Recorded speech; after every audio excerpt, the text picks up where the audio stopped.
budaya positif di sekolah SMP Negeri 17 Rumah. 1. Pembukaan.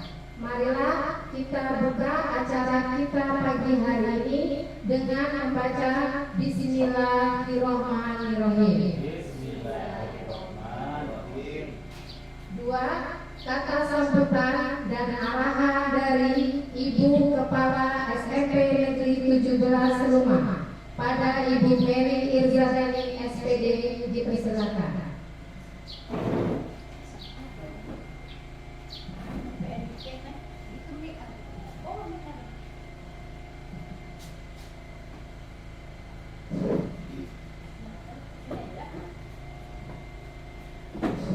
Bismillahirrahmanirrahim. Assalamualaikum warahmatullahi wabarakatuh. Pertama-tama marilah kita panjatkan puji dan syukur kehadirat Allah Subhanahu wa taala yang mana pada hari ini tepatnya hari Senin kita masih diberi kesehatan, nikmat dan rahmat dari Allah Subhanahu wa taala berkumpul di ruangan kita ini dalam rangka sosialisasi, pemahaman dan penerapan pengalaman budaya sosial, ya, budaya positif, ya, dari Betty Fitriani SPD Guru SMP Negeri 17 Rumah Kabupaten Sumah Provinsi Bengkulu sebagai CGP Angkatan 7, ya.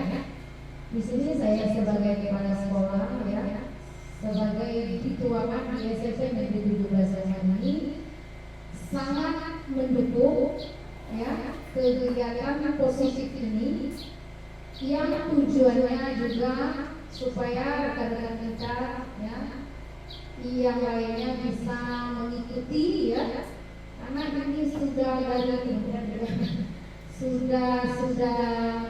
termasuk kemarin untuk Kabupaten Siluma ini masih rendah, ya.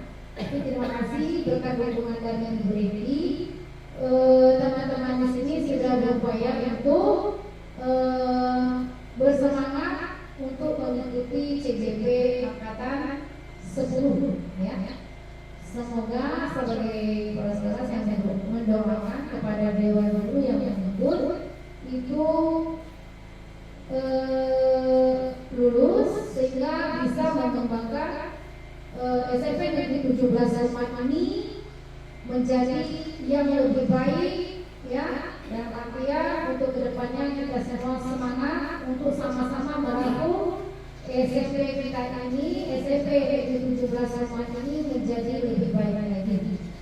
Untuk sedikit, ya, itu ada budaya positif, ya, Bu Dewi. Budaya positif ini saya lihat arahannya itu ke nilai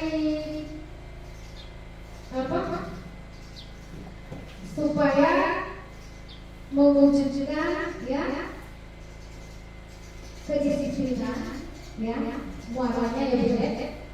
Yang pertama itu melaksanakan tata tertib di sekolah SMP Negeri 17 Rumah ini, kemudian selalu membudayakan kebersihan lingkungan, kemudian kejujuran, kemudian religiusnya, ya, dari segi posisi agamanya. Itu yang sedikit garis besarnya mungkin berbeda, ya. Rumah ini kita perlahan, ya, mungkin merangkak sama-sama, ya.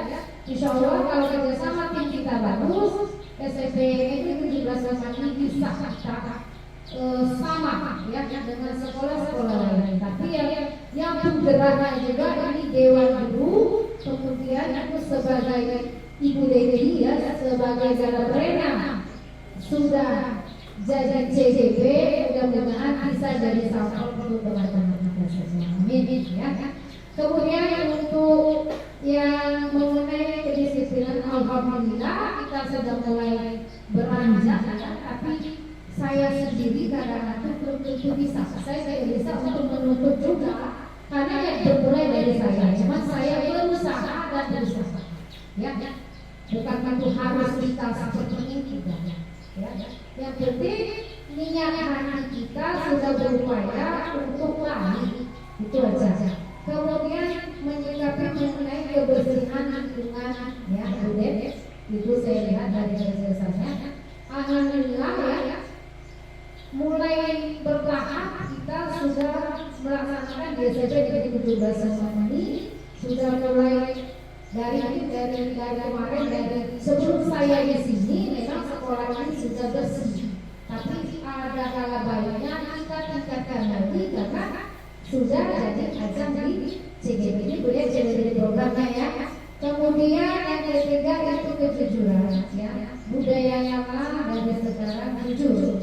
Jangan kita menuntut programnya anak itu jujur, cuma diri kita sendiri tidak jujur. Kemudian yang religius, ya, beda. Alhamdulillah sekolah kita sudah mulai merintis, ya, mungkin berkat dukungan Dewan Guru semua. Kita tidak bisa, alhamdulillah program-program yang kita inginkan, visi dan misi dari kita semua itu bisa kita wujudkan secara bersama, ya. Yang penting adanya bersama kita, kerjasama kita, rangkul semua. Semoga SMP Negeri 17 ini bukan datang ke sini saja, ini merasa ada rasa memiliki, ya. Ini punya kami, ya, ini punya sekolah kita. Ya, mungkin saya juga mohon maaf, ya, mungkin saya juga banyak salah, banyak terlalu menuntut, ya, tapi sebenarnya itu memang ada di budaya positif ini, ya, itu aja mungkin Buden, ya, amanat itu paparan sedikit dari saya. Kalau ada kata yang salah, saya pribadi pada Tuhan saya mohon ampun. Kepada teman-teman saya semua saya mohon maaf, ya. Itu saja. Sekali lagi, terciptanya SMP Negeri 17 ini bukan karena saya, bukan karena Bideti, bukan karena Dewan Guru, bukan karena siswa. Ini adalah punya kita bersama, ya. Bisa terlaksana, bisa suksesnya itu semua karena kita semua, ya. Satu tujuan, satu niat, satu kesatuan semua, ya. Semoga SMP 17 ini bisa yang kita inginkan, ya. Itu saja yang menjadi amanat saya. Wassalamualaikum warahmatullahi wabarakatuh. Terima kasih. Acara yang ketiga, penyampaian materi sosialisasi pemahaman dan penerapan pengalaman budaya positif di sekolah SMP Negeri 17 Rumah oleh calon guru penggerak angkatan 7 guru SMP Negeri 17 Rumah, Ibu Deti Fitriani SPD, dipersilakan.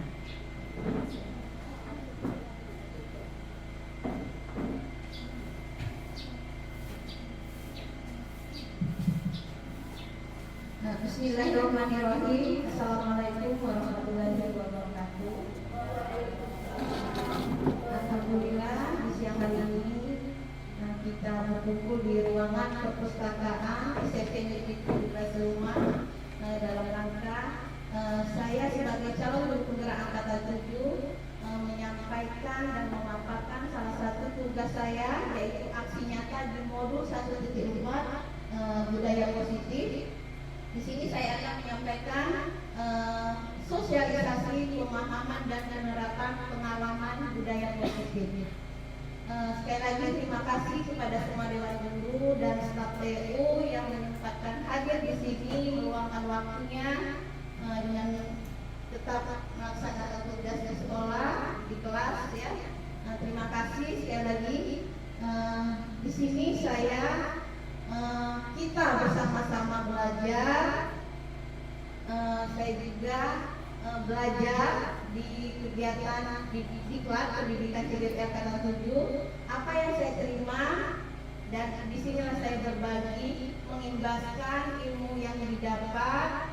Semoga apa yang saya peroleh akan diperoleh sama dengan guru-guru di sekolah, sehingga kita mempunyai mindset, pola pikir paling tidak ini yang dimaksud dengan budaya positif atau paradigma baru yang berhubungan dengan ruang lingkup pendidikan, terutama diselenggarakan di Kementerian Kesehatan. Terima kasih Ibu Kepala Sekolah dan sekali lagi kepada semua dewan guru. Hari ini sosialisasi pemahaman dan penerapan pengalaman budaya positif.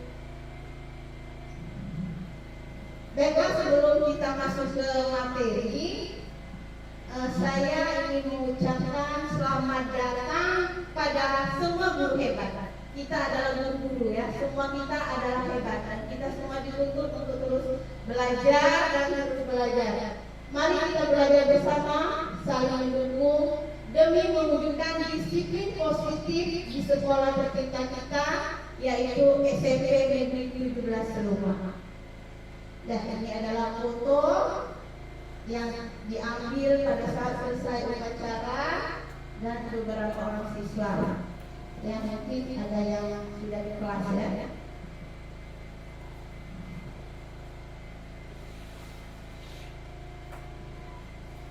Di materi budaya positif ini ada beberapa konsep yang disampaikan. Yang pertama, perubahan paradigma pembelajaran. Yang kedua, disiplin positif dan nilai kebajikan universal. Yang ketiga, teori motivasi, hukuman, penghargaan dan restitusi. Dan empat, kebutuhan dasar manusia. Dan kelima, keyakinan kelas. Yang keenam, posisi kontrol guru. Dan yang terakhir, segitiga restitusi. Jadi inilah konsep budaya positif yang memiliki 4 materi yang harus disampaikan di sekolah. Baiklah, sebelum kita masuk ke materi, di sini ada perubahan paradigma pembelajaran. Di sini kita akan mencoba ada kegiatan kepala tangan. Nah, di sini kan semua sudah berpasangan. Misal Ibu Pak Senja sama Ibu Polis, Ibu Sal, Bu Mike, Bu Sulas, Bu Sulas sendiri. Nanti yang tidak berpasangan boleh mencari pasangan ya. Di meja itu sudah saya sediakan kertas kecil-kecil, sudah dipotong, digunting. Mungkin kalau tidak ada boleh diulang atau ditulis saja boleh. Kegiatan kita adalah ada 2 orang teman, kita anggap A dan B.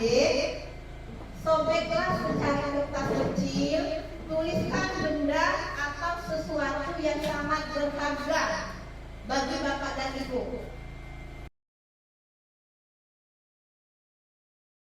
Kita berikan, kita coba ya. Silakan Ibu Sulas, bagaimana hasil rayuan uji, mampukah membuat terjadi sesuatu?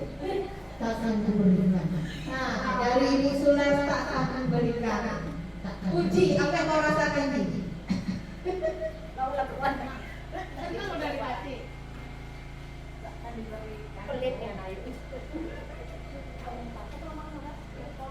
Silakan, apa yang disampaikan tadi membujuk merayunya seperti apa? Ayo Sulas merayu tadi ya. Tahu apa? Oh, cuma ini merayu. Ini udah merayu tadi.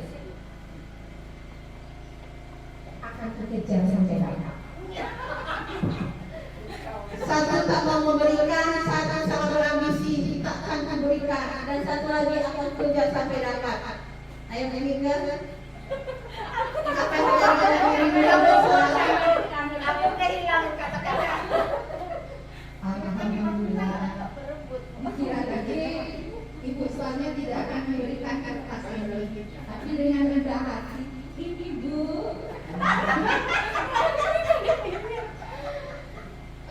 Lanjut Bu Selvi, silakan Bu Selvi. Suami kan. Aku mau aku kesal. Ayo silakan Bu Selvi. Aku tidak akan memberikannya, walau dengan jalan apapun. Harga mati. Mega, apa yang dirasakan Ibu Selvi tidak memberikan walaupun apapun yang terjadi? Ternyata untuk merebut hak milik orang itu bukan hal yang mudah, perlu perjuangan yang besar. Kalau Aku kejar. terima kasih.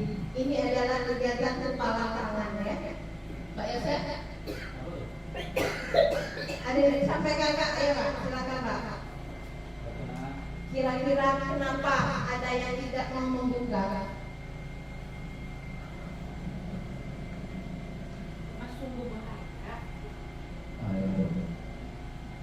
Tidak membukanya hal itu sesuatu bukan karena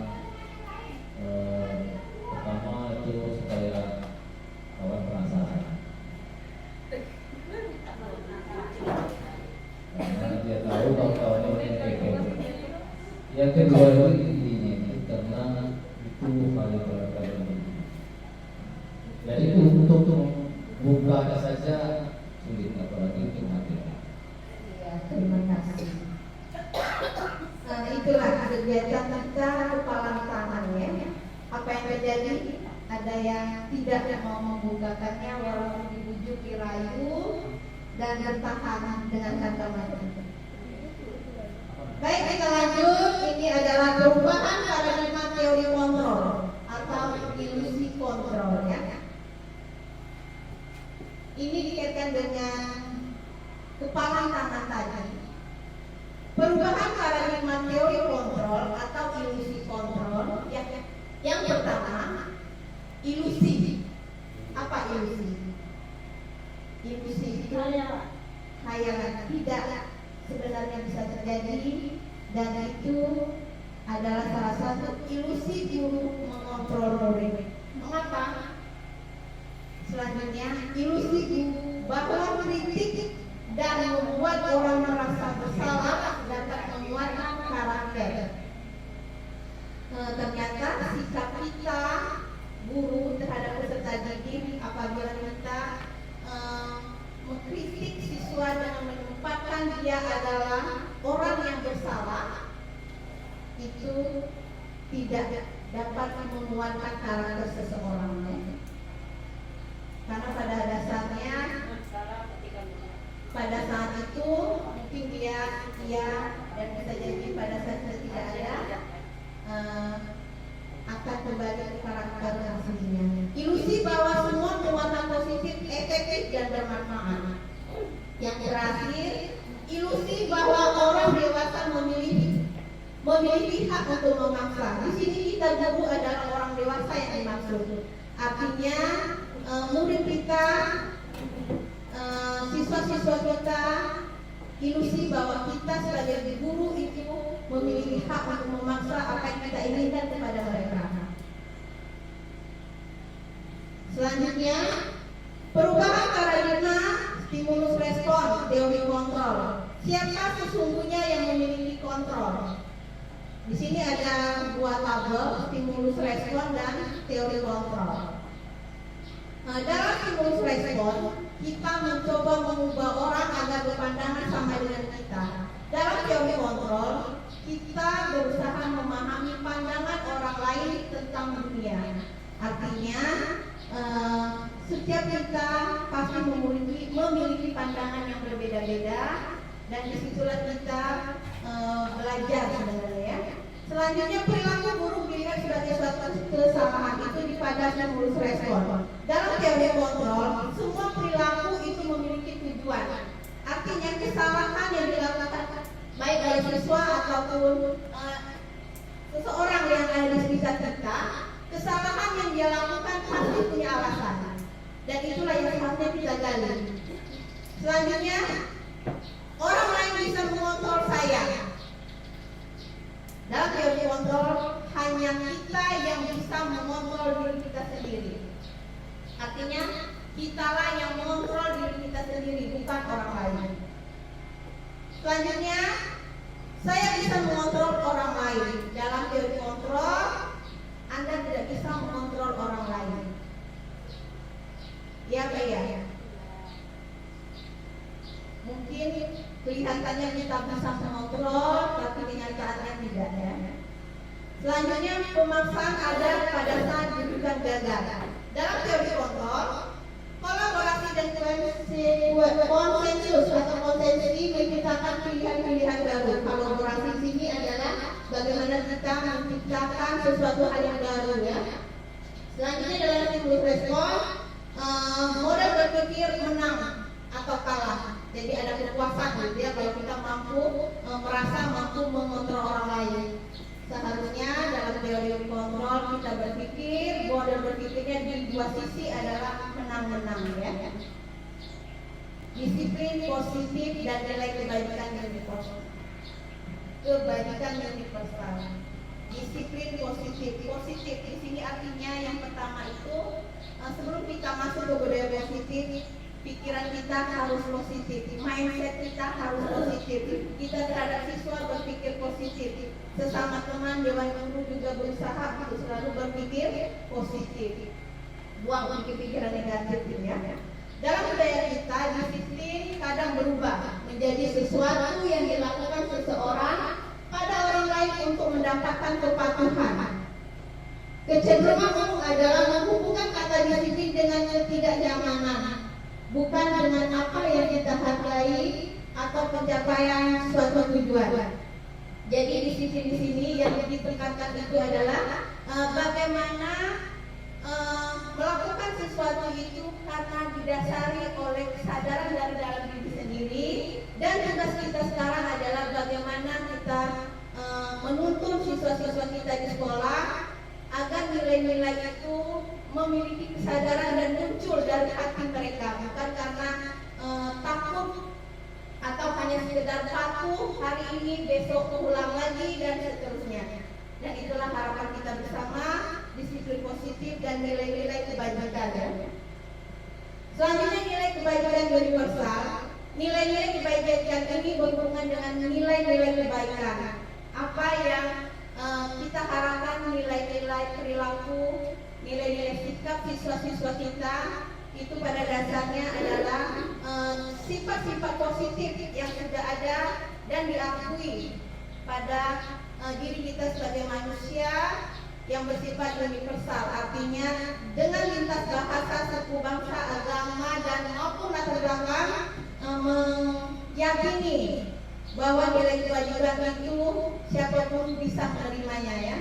Setiap perilaku perbuatan memiliki suatu tujuan. Nah ini adalah menurut Dr. William Glasser pada teori kontrol ya. Selanjutnya nilai-nilai kebajikan inilah yang dituangkan paradigma berpikir tentang pembelajaran sekarang dengan kita kenal dengan profil pelajar Pancasila. Kita sering mendengar lagu-lagunya yang penuh semangat ya. Pembelajaran dengan paradigma baru, pembelajaran dengan paradigma yang dirancang berdasarkan pembelajaran yang terdiferensiasi sehingga siswa belajar sesuai dengan kebutuhan dari tahap perkembangannya untuk mewujudkan profil pelajar Pancasila. Di sini pembelajaran yang terdiferensiasi, different ya, kalau dibahas itu artinya perbedaan ya. Artinya kita tidak mensamaratakan siswa di kelas kita, anak kelas 2A misalnya ya, itu semuanya pasti berbeda. Setiap anak punya keunikan, kelebihan dan kekurangan masing-masing. Dan disinilah kita sebagai guru harus jeli melihat kekurangan dan kelebihan anak didik kita, sehingga tahapan-tahapan yang kita berikan kepada si A, si B itu sesuai dengan tahapan perkembangan yang dimilikinya. Karena semua anak adalah spesial dengan segala kelebihan dan kekurangannya. Yakin gitu ya Bapak Ibu ya. Profil pelajar Pancasila ada 7. Yang satu pertama, beriman bertakwa kepada Tuhan Yang Maha Esa dan berakhlak mulia. Sepakat tidak Ibu? Kita menginginkan anak-anak kita berakhlak mulia dan bertakwa kepada Tuhan Yang Maha Esa. Sepakat ya? Karena itu adalah awal dan fondasi bagi anak-anak. Yang kedua, mandiri. Kita senang nggak kalau anak-anak kita mandiri? Dikasih tugas bisa. Itu harapan kita semua ya. Selanjutnya bernalar kritis. Kita bosan tidak kalau di kelas anak kita diam, iya bu, yes gitu ya, tidak ada bertanya gitu ya. Selanjutnya berkebinekaan global, mempunyai wawasan yang mendunia, bukan hanya tahunya HP, game dan sebagainya, tapi dia belajar untuk memahami bahwa berkebinekaan global. Global itu mendunia, dan kita mempunyai budaya yang tidak bisa kita lepaskan dari diri kita, walaupun sekarang berkurang budaya dari luar sangat banyak. Selanjutnya gotong royong. Gotong royong di sini bukan hanya berkaitan dengan gotong royong kebersihan, tidak. Gotong royong di sini adalah kerjasama, baik di kelas, di sekolah maupun lingkungan, berkolaborasi, kerjasama. Kita praktek di kelas, anak diskusi, itu sudah bergotong royong. Kita sudah memberikan sesuatu, memberikan arahan, anak menanggapi, memberikan bantuan pada teman-temannya, itu adalah gotong royong bersama-sama ya. Selanjutnya kreatif. Saya yakin anak-anak kita ini kreatif. Siapa yang bisa menceritakan kreativitas anaknya di kelas? Yang guru prakarya, Bu Mika, apa contoh kreatif anak di pelajaran prakarya? Apa yang kadang tidak kita bayangkan ternyata ekspektasinya luar biasa ya. Apa Bu? Misal contoh pembuatan karya. Apa lagi nih? Bu Selvi, apa Bu yang Ibu temukan ternyata anak-anak aku ini kreatif gitu ya?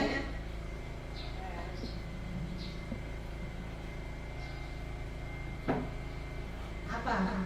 Contoh, kita tidak tahu, oh ternyata si anak ini diam-diam menguasai sesuatu gitu ya. Tidak kita gali, tidak tahu. Karena kemarin ada materi nama-nama nabi, jadi kan saya suruh anak-anak hafalkan 25 nama nabi beserta ulul azmi. Tapi dari mereka ada yang menambahkan sekalian aja Bu keistimewaan dan cobaan para ulul azmi itu. Jadi mereka yang menambahkan. Oh iya, jadi mereka mulai berpikir kenapa tidak ditambah Bu gitu kan? Oh iya. Selanjutnya siapa yang mau menceritakan pengalamannya menemukan kreativitas siswa? Ternyata yang selama ini kita pikir anak itu nakal, yang dalam mindset kita ini anak tidak ada potensi, ternyata suatu hari kita menemukan hal yang luar biasa yang ada pada dirinya. Mungkin Ibu Sulas ini sering berhubungan dengan anak-anak yang wow gitu ya. Silakan Sulas. Terima kasih atas waktunya. Saya sebagai guru BK berbagi saja. Benar seperti kata Ibu Niti bahwasanya kita belajar untuk memahami bahwa siswa itu sebenarnya mereka punya kekurangan dan kelebihan masing-masing. Menurut pengalaman yang entah itu kebetulan apa memang seperti itu adanya, siswa-siswa yang cenderung nakal dalam tanda kutip itu di luar mereka lebih ramah, kemudian mereka lebih respon terhadap orang-orang yang dia kenal, terutama dulu lebih peduli. Kemudian yang pengalaman lagi untuk di sini lagi kan banyak itu para legend-legend di sana itu. Saya lihat seperti ada beberapa orang siswa yang mereka secara akademik boleh dikatakan kurang, namun mereka punya kelebihan di bidang yang non akademik seperti olahraga. Ada yang jadi tim pemain apa ya bahasanya ya? Ada yang sampai bulu, ada yang luar biasa mereka. Ternyata di balik kurang mereka itu ada kelebihan mereka. Itu saja. Ya, itulah tadi untuk meningkatkan keunikan siswa yang terkadang itu kita temukan di luar gitu ya. Saat mereka tidak di sekolah, saat mereka tidak di jam pelajaran kita, oh ternyata ini kelebihanmu gitu ya. Dan itu harus kita apresiasi dan kita gali terus agar apa yang selama ini terpendam emas itu kita gali agar mereka terus akhirnya tumbuh dan berkembang sesuai dengan bakat dan minatnya, bukan dengan apa yang kita inginkan ya. Selanjutnya teori motivasi, hukuman, penghargaan, dan restitusi. Nah ini berkaitan dengan perilaku manusia dalam hal ini kita kontekskan di perilaku di lingkungan sekolah ya. Dalam teori motivasi, yang pertama ada yang untuk menghindari ketidaknyamanan atau supaya tidak dihukum. Apa yang akan terjadi apabila saya tidak melakukannya. Jadi motivasi dalam diri itu supaya aman, tidak dihukum. Nah, itu adalah motivasi eksternal, motivasi yang muncul dari luar.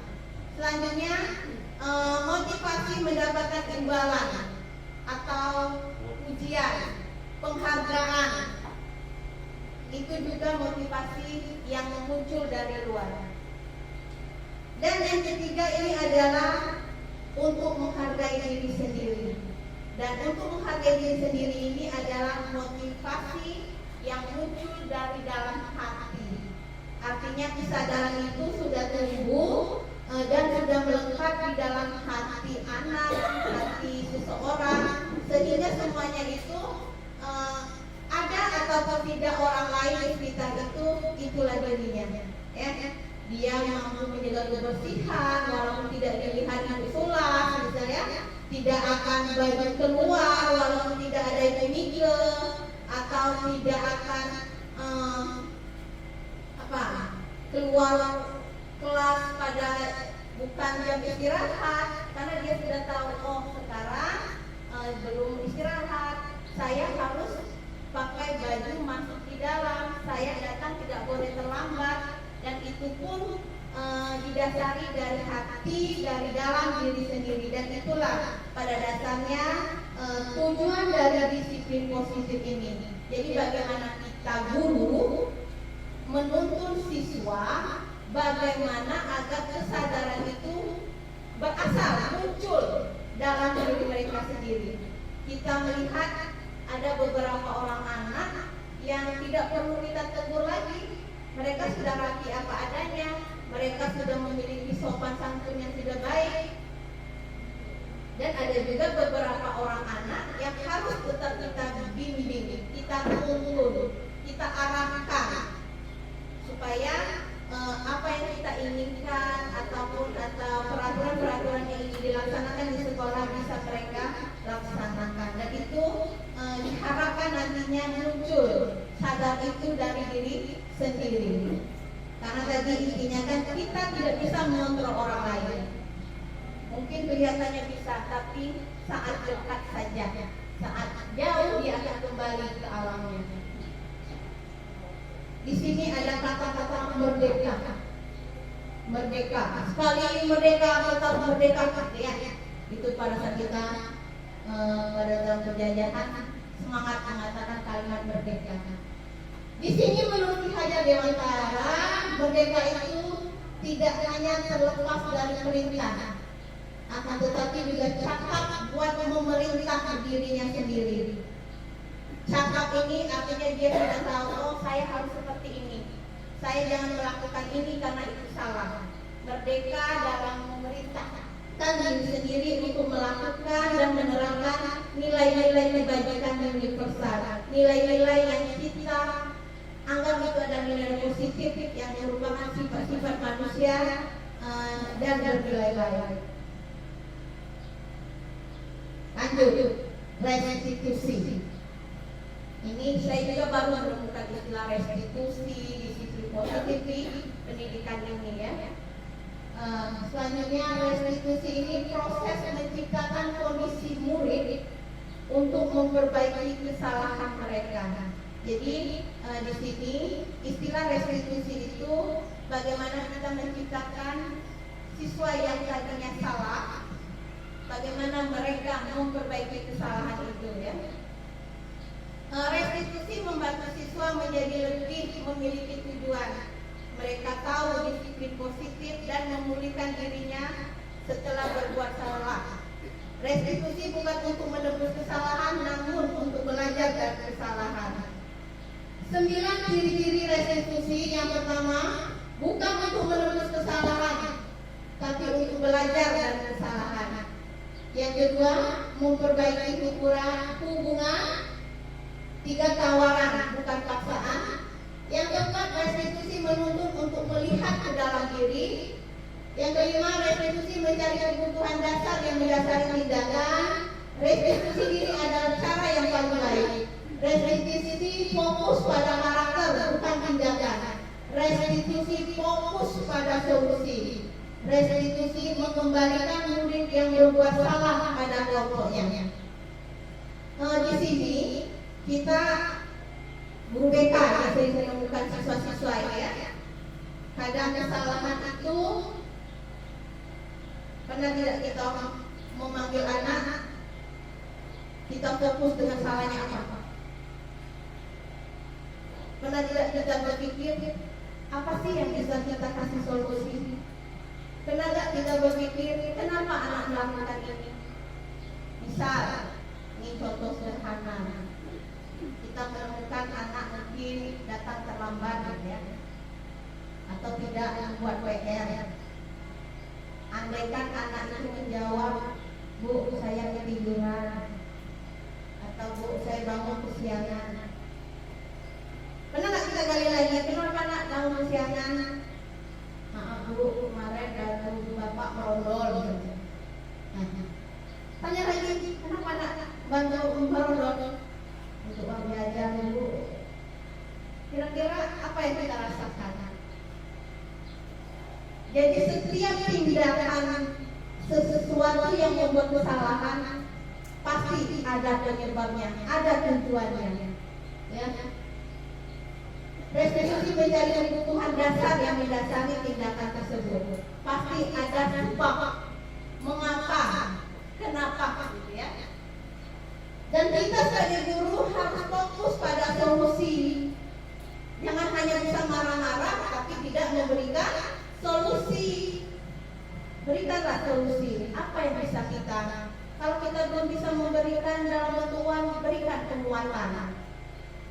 Oh nah, sudah bagus ya kamu bisa membantu orang tua kamu, tapi ya, beri kalimat-kalimat positif terlebih dahulu pada anak itu supaya jangan sampai rasa percaya dirinya tadi mungkin karena malu ngomong berondol itu malu ya. Yang namanya berondol itu kesannya gimana gitu ya. Dan jadi kita bangkitkan dulu rasa percaya dirinya, kita beri penguatan, gali alasan yang mendasari hal tersebut, baru kita beri solusi. Oh, sebaiknya seperti ini, atau kerjakan tugasmu, baru bantu orang, dan seterusnya. Selanjutnya, kembali ke kebutuhan dasar manusia. Kita ini memiliki 5 kebutuhan dasar. Yang pertama, bertahan hidup, kasih sayang dan rasa diterima, penguasaan, kebebasan, dan kesenangan. Kira-kira, misal Ibu Mika lagi belajar di kelas, tiba-tiba ada anak lewat nyanyi dangdut yang lagi viral sekarang. Menurut Bu Mika, kebutuhan dasar apa yang sedang anak itu penuhi? Apa beda? Dia nyanyi lagu gitu. Apa sih kebutuhan dasar yang dia penuhi? Dan kelima ini apa kira-kira? Sarangkul kan waktu konser kan kesenangan. Betul, kesenangan ya. Selanjutnya, misal yang kedua ini ada kasih sayang dan rasa diterima. Apa kira-kira contohnya? Yang kita temukan di sekolah setelah kita tahu, oh kira-kira anak ini seperti ini pada dasarnya. Apa? Yang paling kelas mungkin kasus anaknya agak gimana gitu ya. Anak yang berpacaran gitu ya. Mungkin kita gali, oh ternyata tinggal sama neneknya, sama Mbak Uti yang sudah tua, punya temen lah si dia. Oh, ternyata kebutuhan dasar yang perlu dia miliki dan harus dia penuhi itu adalah kasih sayang dan rasa diterima. Ya. Selanjutnya, misalnya ada anak di kelas itu tidak bisa mengerjakan sesuatu. Kita anggap bodoh misalnya, kamu ini tidak bisa apa-apa. Sebenarnya dia harus memenuhi kebutuhan itu apa? Penguasaan ya. Tugas kita guru membimbing. Kita bimbing anak itu supaya kebutuhan dasarnya itu terpenuhi. Atau di dalam kelas melihat anak minum, kita marah atau anak lagi makan. Kira-kira kebutuhan apa yang harus mereka penuhi dari makanan? Lapar artinya itu apa? Bertahan hidup ya. Itulah kebutuhan dasar manusia. Dan itu bisa kita arahkan dan kita tanya dia kenapa, gitu ya. Bisa jadi dia izin bu ke WC, cuman belok kiri minum, gitu ya. Ketahuan dimarah. Sebenarnya minum itu adalah satu cara dia untuk memenuhi rasa haus. Dan di sini adalah salah satu poin untuk bertahan hidup. Kesenangan mungkin siswa yang kita anggap agak meledeh, gitu ya. Ada yang suka bersiul, bernyanyi, menirukan sesuatu. Sebenarnya ada kebutuhan yang ingin mereka penuhi yang berupa kesenangan. Dan selanjutnya keyakinan kelas. Nah, di sini ada kalimat pemantik. Mengapa tidak peraturan saja? Mengapa harus keyakinan kelas? Keyakinan kelas di sini bisa juga dikompetkan dengan keyakinan sekolah. Mengapa kita memiliki peraturan harus menggunakan helm bila mengendarai kendaraan roda 2? Mengapa kita memiliki peraturan 3M? Apa 3M? Waktu COVID, mencuci tangan, memakai masker, menjaga jarak. Kita yakini tidak itu. Kita melakukan 3M zaman COVID dulu. Kita meyakini tidak kita harus 3M. Kenapa? Karena apa menurut kita? Biar tidak tertular COVID. Itu muncul dari diri sendiri kan? Mau ke pasar, mau ke sawah, mau beli apa?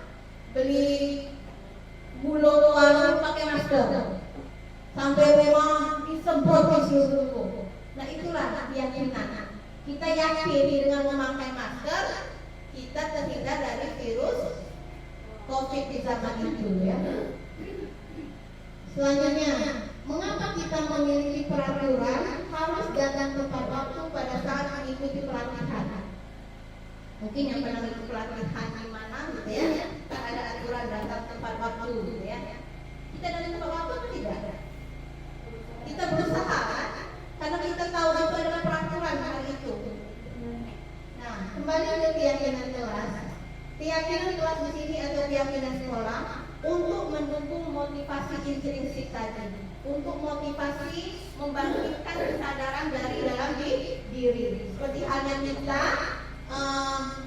mau memakai masker, mau pakai hand sanitizer kemana-mana karena kita yakin untuk menghindari virus. Dan kita hari ini berharap anak kita melakukan sesuatu itu karena dia yakin, oh saya harus seperti ini. Dan itulah kesadaran dan motivasi yang harus kita dukung dari agar muncul kepada siswa-siswa kita. Dan di sini ada perbedaan peraturan dan keyakinan kelasnya. Peraturan contohnya selalu kembalikan buku ke tempatnya. Dalam keyakinan kelas bagaimana kita menumbuhkan rasa tanggung jawab. Jadi bukan hanya mengembalikan sesuatu pada tempatnya saja, tapi sebagai kesadaran diri dalam siswa bahwa saya harus bertanggung jawab. Berani berbuat, berani bertanggung jawab, tidak berbohong, tidak berdusta, ya. Dan seperti keyakinan kelas lainnya ada menghormati orang lain, berkomitmen, gitu ya. Misalnya di sini dilarang menggunakan narkoba. Itu adalah peraturan. Dalam keyakinan kelas dan sekolah kita berusaha memberikan motivasi pada siswa untuk menjaga kesehatannya, salah satunya dengan menjauhi narkoba. Selanjutnya, posisi kontrol guru. Kita adalah semuanya guru. Kita pernah melakukan kelima posisi kontrol ini. Ada yang sebagai penghubung. Siapa yang akan menghubung? Dikit-dikit push-up. Dikit-dikit apa lagi? Lari 10 kali lapangan bola misalnya ya. Ada pembuat rasa bersalah, teman, dan sebagai pemantau, yang terakhir sebagai manajer. Kira-kira sebelum ke next, nah, kita sebagai guru paling sering sebagai apa? Pak Yosef? Apa Pak? Kira-kira Pak? Yang sering atau pernah Bapak lakukan posisi Bapak sebagai guru dalam mendisiplinkan anak yang paling atau sering lah apa Pak? Yang sering Bapak praktekkan kira-kira? Nomor 3 lah. Sebagai teman, kalau Ibu Mika satu, Mika sebagai penghukum. Kalau Ibu Sa nomor 1 sebagai penghukum. Ibu Senda, Pak Senda Nomor 2 Pak Senda.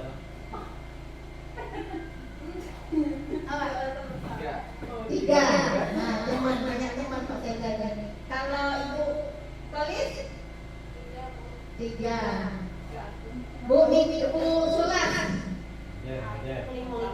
Nah, ini yang cara Ibu BK kita kelima-limanya ini sudah dicoba ya.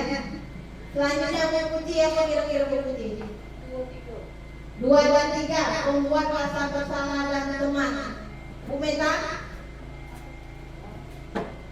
Sulit tuh Meta. Kalau secara dalam ininya kelima-limanya pernah, tapi yang paling sering saat pemilihan kedua.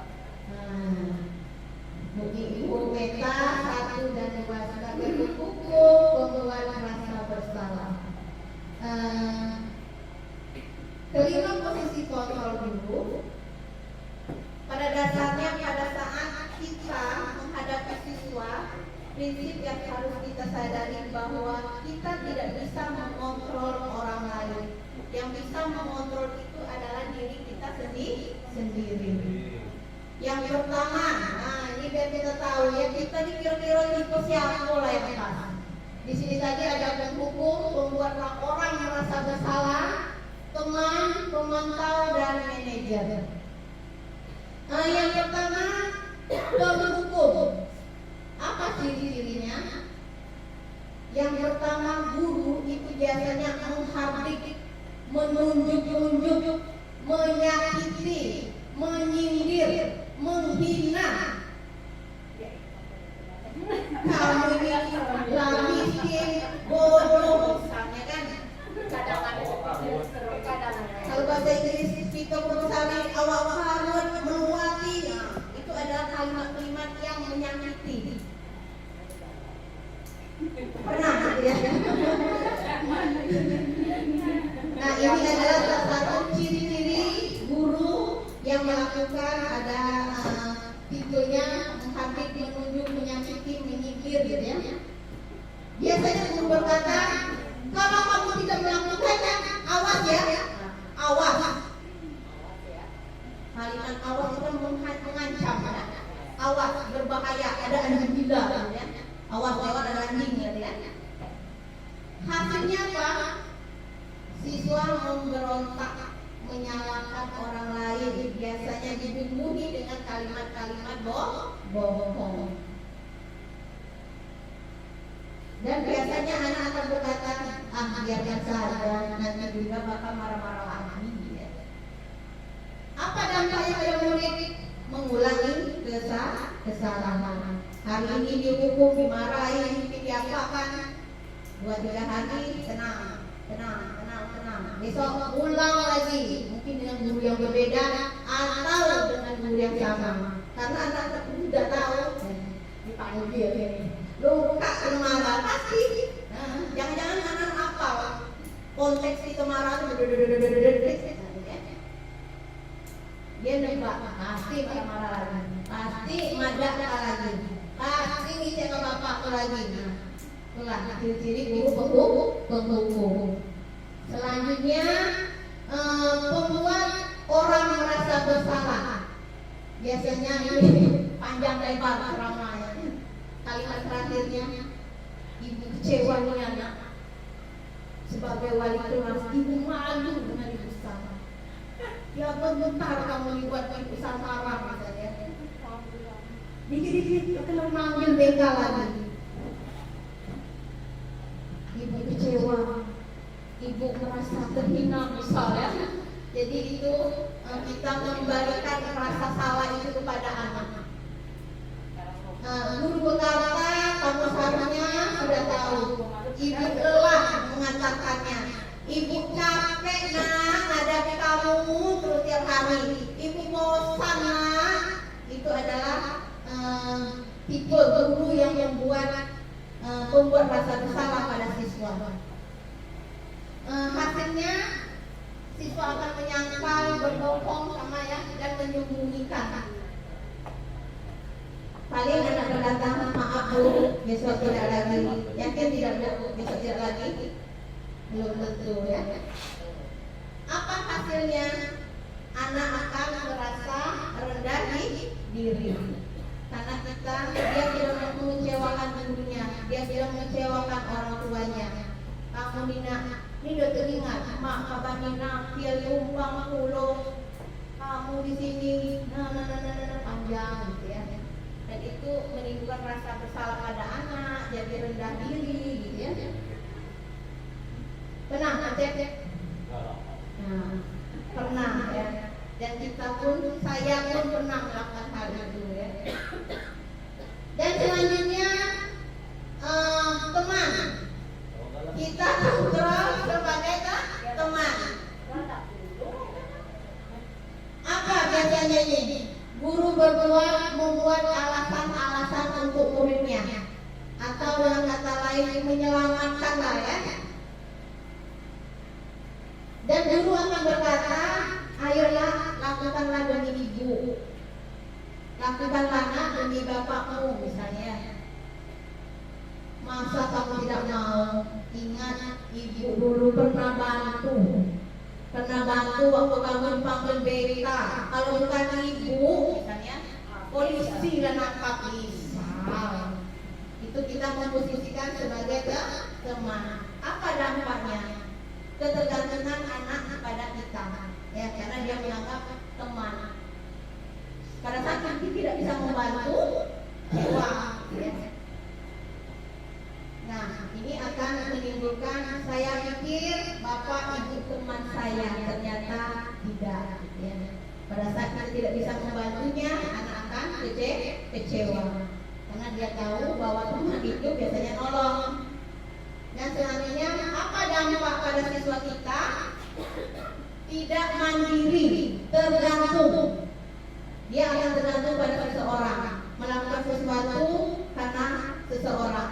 Dia tidak mencoba membangkitkan motivasi diri untuk lebih mandiri. Pemantau, nah ini biasanya siapa nih pemantau?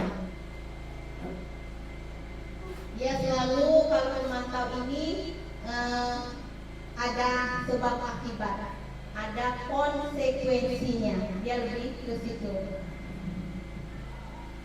Berapa banyak bintang yang saya harus peroleh, berapa halaman yang harus saya tulis. Selanjutnya menitik beratkan pada sanksi atau hadiah untuk dirinya. Kalau pemantau ini ada konsekuensi yang disampaikan terlebih dahulu. Anak membuat kesalahan, misal pada jam olahraga, apabila siswa terlambat, konsekuensinya kata Pak Seda, dia harus lari misalnya, lari bolak-balik lapangan basket. Itu adalah konsekuensi. Atau jika anak misalnya bolos, apa konsekuensinya? 3 kali berturut-turut dia akan diskor. Atau anak yang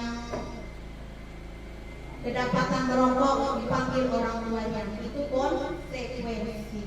Jadi anak harus tahu, dan kita pun sebagai kontrol pemantau harus menjelaskan kepada anak, ini loh konsekuensinya atas kesalahan yang kamu lakukan. Selanjutnya manajer ini guru berperan, dia akan bertanya kepada anak, menggali, memberikan pertanyaan-pertanyaan. Selanjutnya mengembalikan kepada anak, Apa nak yang kamu yakini? Apa nak yang kamu pahami? Mengapa gitu ya? Menguatkan karakter pribadinya.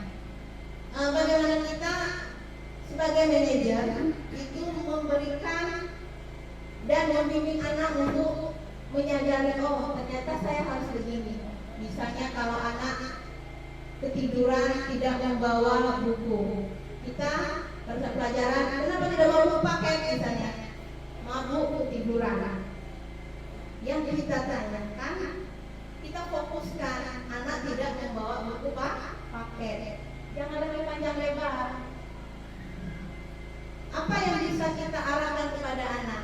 Kalau kamu hari ini ketiduran, besok bisa tidak sebelum tidur menyiapkan buku-buku yang mau dibawa besok? Bisa Bu? Yakin bisa?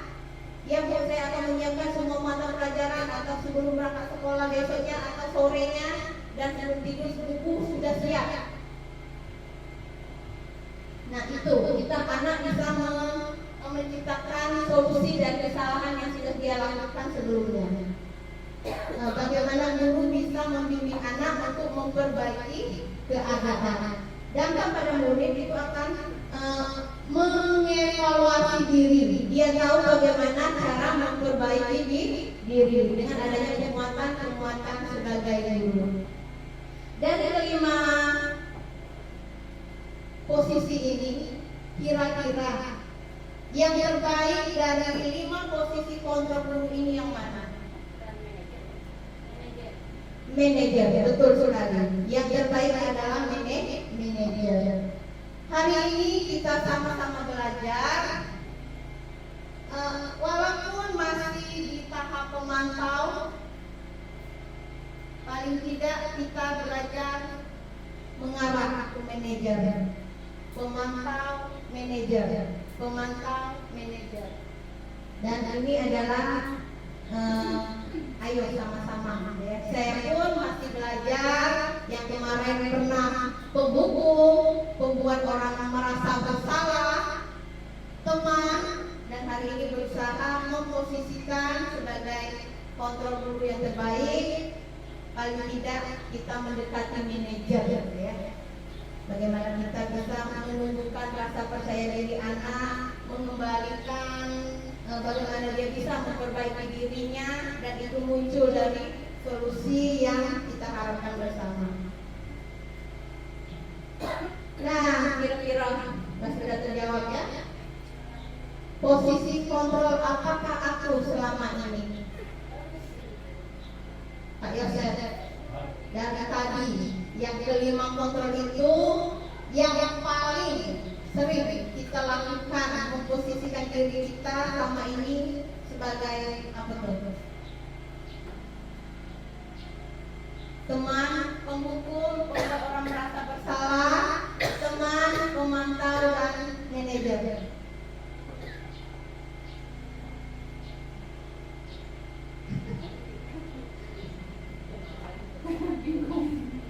Lapan galau ya, yang paling sering Pak, yang mendominasi diri kita.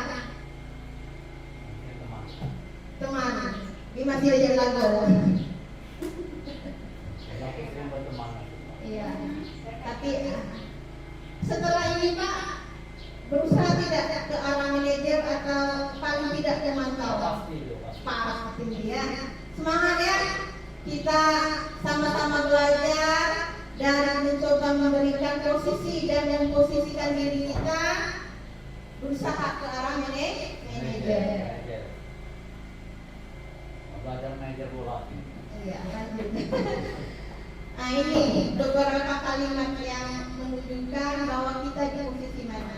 Saya kecewa sekali dengan kamu. Nah, ini membuat rasa bersalah. Kamu tidak pernah benar melakukan salah terus berarti kan? Ini penghukum.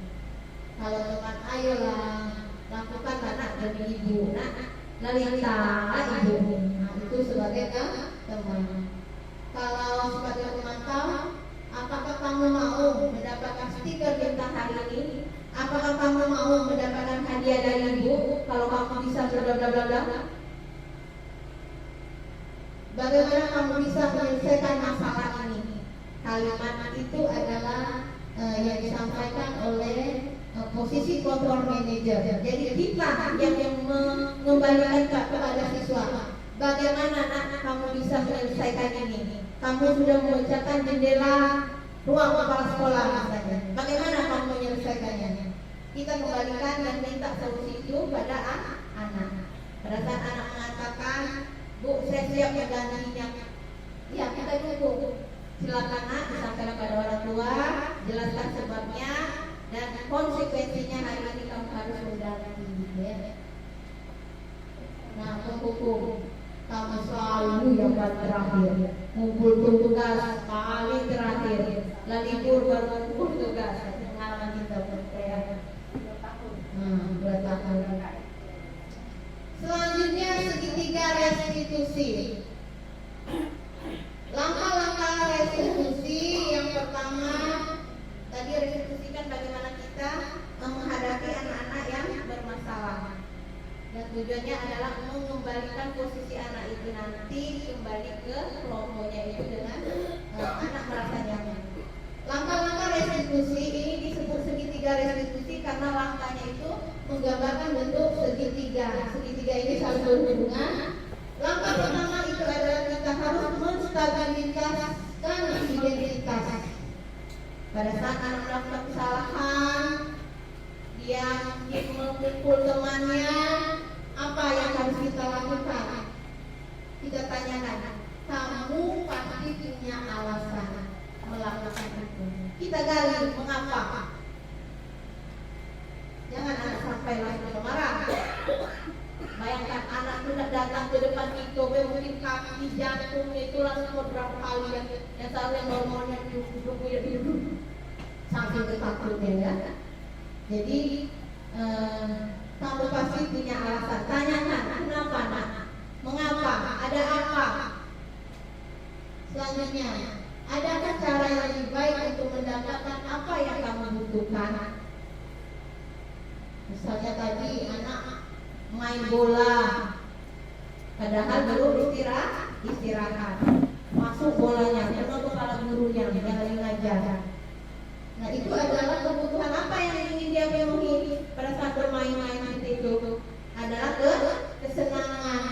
Nah yang ingin kita tanyakan lagi, adakah cara yang lebih baik untuk melakukan atau main bola? Nah, kita tanyakan pada anak, nanti anak dia Bu, jam olahraga, nanti saya akan main bola atau main bolanya di lapangan. Itu yang kita harapkan, anak mampu memberi solusi. Selanjutnya, validasi tindakan salah. Kita tahu anak salah. Bagaimana cara kita untuk memvalidasi kesalahannya ini? Kalimatnya bisa menggunakan setiap orang pasti pernah melakukan kesalahan. Kamu bukan satu-satunya yang melakukan ini. Mungkin anak terlambat datang upacara. Nah, validasi tindakan yang salah ini bisa kita lakukan. Ya, pertama ngobrol dulu. Berbicara, oh ya nak, setiap orang pernah melakukan kesalahan. Ibu juga nak, tadi ibu terlambat.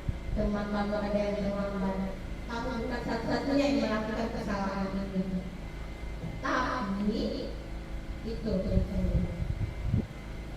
kita menginginkan ada kalimat-kalimat positif yang disampaikan. Tapi bagaimana minggu depan bisa nggak tidak terlambat lagi? Dan ibu juga berusaha untuk tidak terlambat lagi.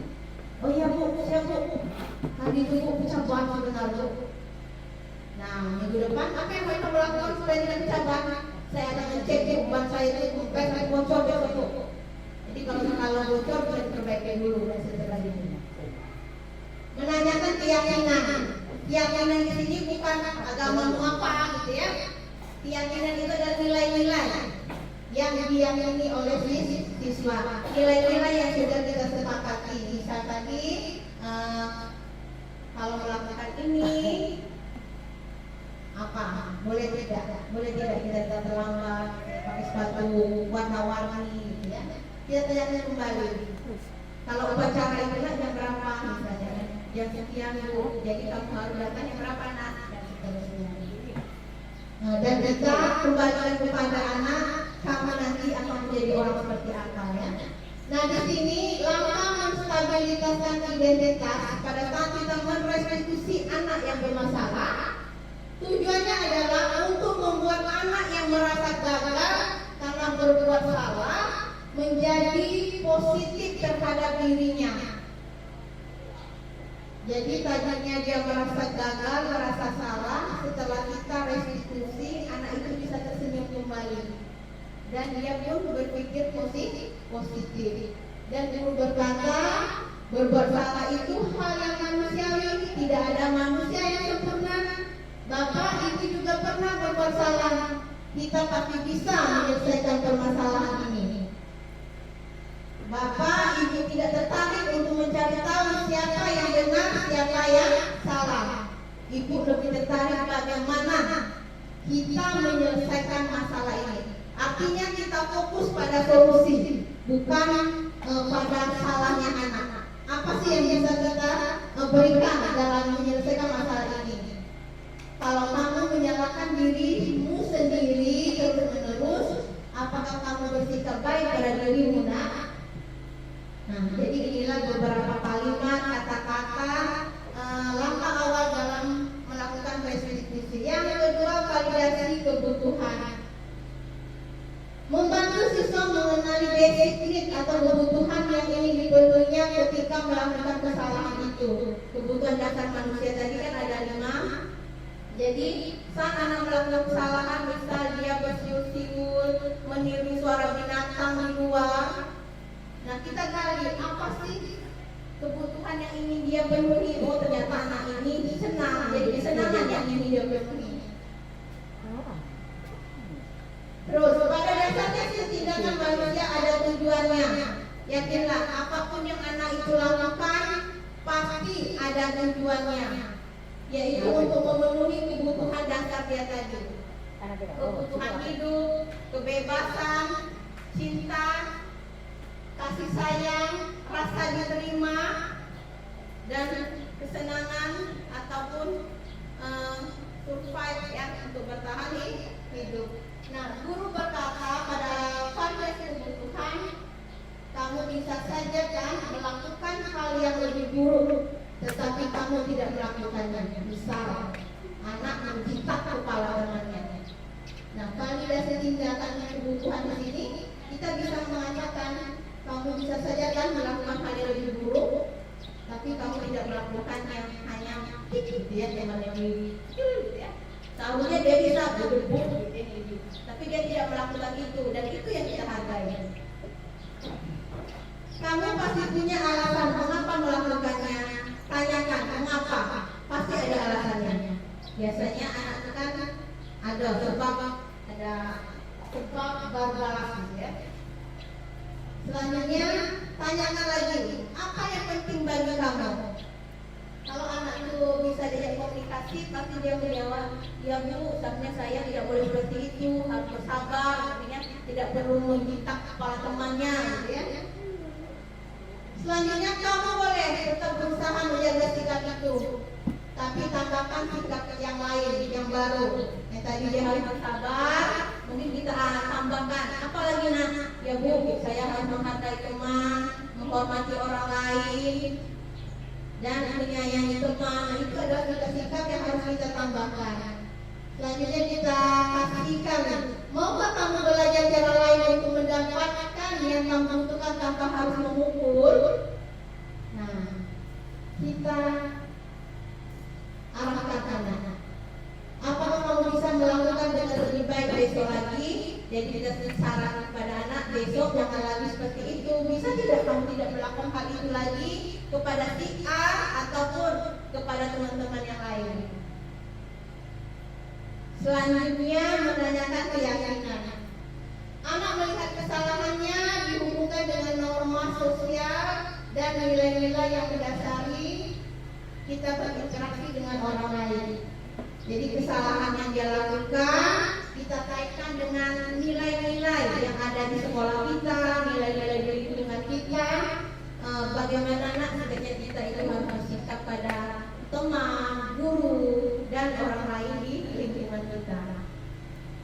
inilah kita menggali, menanyakan kembali keyakinan pada anak. Keyakinan di sini ada nilai-nilai positif tadi. Selanjutnya biasanya guru akan berkata, apa nilai yang kita yakini di kelas atau di sekolah kita? Nilai-nilai universal apa yang telah kita sepakati? Kelas yang ideal itu seperti apa sih, Nak? Selanjutnya kamu menjadi anak seperti apa? Boleh kita gali. Siapa tahu anaknya punya cita-cita, aku nak jadi polisi nanti, Bu. Nah, kita arahkan kalau mau jadi polisi tidak boleh memukul orang, apalagi siapa tahu temannya juga punya cita-cita yang sama. Nanti kalau patah hidungnya atau hidung kamu yang bengkok, bisa nggak jadi polisi, ya? Jadi diarahkan bagaimana nilai-nilai itu bisa muncul kembali. Kita tanyakan nanti di masa depan dia ingin jadi seperti apa. Jadi kita buka cakrawala berpikirnya supaya hari ini adalah langkah awal dia untuk jadi lebih baik ke depannya. Selanjutnya, apa yang kamu rasakan? Oh ya Bu, aku sedih misalnya, aku malu, aku kasihan tadi si A nangis misalnya. Ketika kamu melakukan itu, kamu menjadi orang seperti apa? Pada saat dia memukul temannya, dia akan menyadari bahwa dia pemarah, ya, tidak sabar, ya. Nah, itulah yang harus kita arahkan siswa-siswa untuk kembali meyakini bahwa nilai-nilai kebajikan, nilai-nilai yang diyakini itu harus mereka munculkan dari dalam diri sendiri. Berikut contoh penerapan segitiga restitusi. Ini saya pernah mempraktekannya di kasus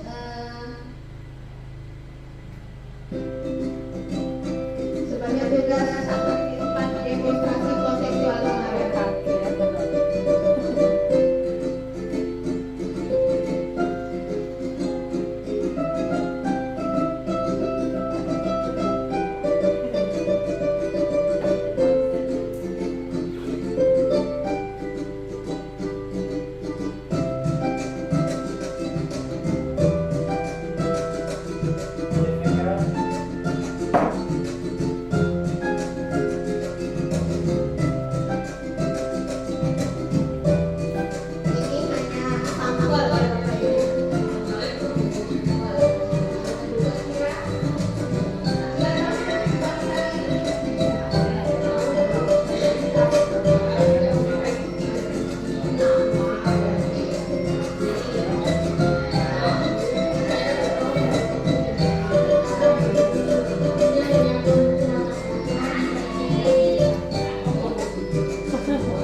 Dari kegiatan restitusi atau segitiga restitusi, penanganan kasus yang dilakukan guru dengan pendekatan segitiga ini diharapkan kita sebagai guru memposisikan diri sebagai manajer dengan mengajukan pertanyaan-pertanyaan bermakna. Pertanyaan bermakna. Saya yakin kita guru tahu mana kata-kata pertanyaan-pertanyaan yang bermakna. Bukan kalimat-kalimat yang menyakiti, menghardik, menyindir, apalagi sampai menghina dan menyakiti perasaan, ya. Dan yakinlah anak-anak itu lebih halus perasaannya, ya. Bagaimana nanti mungkin dengan kata-kata itu akan membuat rasa percaya dirinya rendah, tidak berani, gitu ya, merasa bersalah, gitu ya. Jadi yang kita harapkan ini memposisikan diri sebagai manajer yang membuat murid menjadi lebih mandiri, percaya diri dan bertanggung jawab. Saya yakin kita tidak ingin kalau berbuat salah itu dimarah-marahi orang sedusun atau dimarahi orang satu rumah. Baru masuk lah kena marah nenek, belok kiri lah kena marah mak, masuk ruang kamar mandi bapak juga marah, belum lagi diomelin kakak bibi jadi. Nah, kalau kita tidak ingin diperlakukan seperti itu, ayo, saya yakin kita tidak ingin diperlakukan seperti itu, sama halnya orang lain pun tidak ingin diperlakukan seperti itu. Kita ingin diperlakukan seperti apa, dan orang lain pun ingin juga diperlakukan seperti itu. Kita mau kesalahan kita itu tidak diungkit-ungkit. Mau nggak Bu? Mau nggak? Kesalahan kita itu tidak diungkit. Mau nggak? Mau. Atau tiap ribut dengan laki ungkit-ungkit dulu. Mau nggak? Tidak. Atau mau nggak kita terus disalahkan? Nggak mau. Gara-gara bapak lalu ini, atau gara-gara kamu lalu ini nak? Nggak mau. Mau nggak seperti itu? Tidak mau. Apa yang kita mau? Kita maunya dimaklumi kan? Ya. Ya udah nak, kalau sudah seperti ini, sebaiknya seperti ini. Kita itu kalau berbuat salah maunya dimaklumi, diberi solusi, diajak, ya kan? Ayo besok kita seperti ini, jangan lagi seperti itu. Kita tidak mau diungkit salah kita, apalagi anak-anak. Siswa kita itu sama dengan kita, mereka juga merasakan apa yang dirasakan. Satu lagi, nah ini boleh berbagi pengalaman ya. Saya minta kita, waktunya 5 menit rasanya ya, membayangkan guru kita dulu di SMP jalan, karena kita sekarang menjadi anak SMP ya. Kita punya kenangan tidak dengan 2 orang guru? Yang satu kita ingat dengan guru kita itu karena sesuatu hal yang sangat baik menurut kita. Dan satu lagi kita mengenang guru kita itu karena hal buruk yang pernah dia titipkan di hati kita. Oke? Sekarang silakan ingat, jadi kalau lupa boleh ditulis. Saya dulu punya guru ini. Nah, silakan bayangkan 2 orang guru, satu yang positif dan yang satu negatif.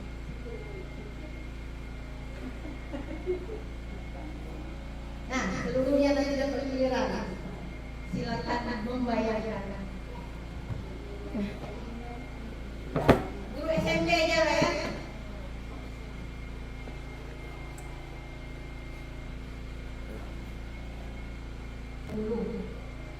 Kalau dulu rambutnya pendek, orangnya cantik, lama-kelamaan tahun berapa ibunya berhijab, alhamdulillah. Zaman itu saya masih SMP, yang hari ini selalu saya ingat, yang pertama tutur katanya.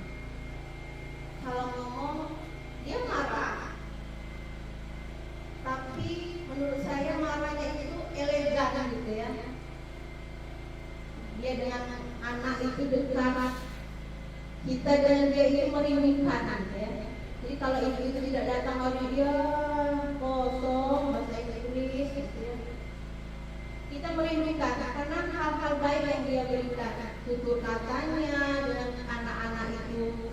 Pokoknya buat saya itu sesuatu pada saat saya menjadi guru. Oh, ibu ternyata. Satu lagi, ini seorang bapak dulu, ya saya sebutkan ya. Bapaknya itu yang saya ingat sampai hari ini, kalau marah itu kata-kata, kaki, tangan terbang semua.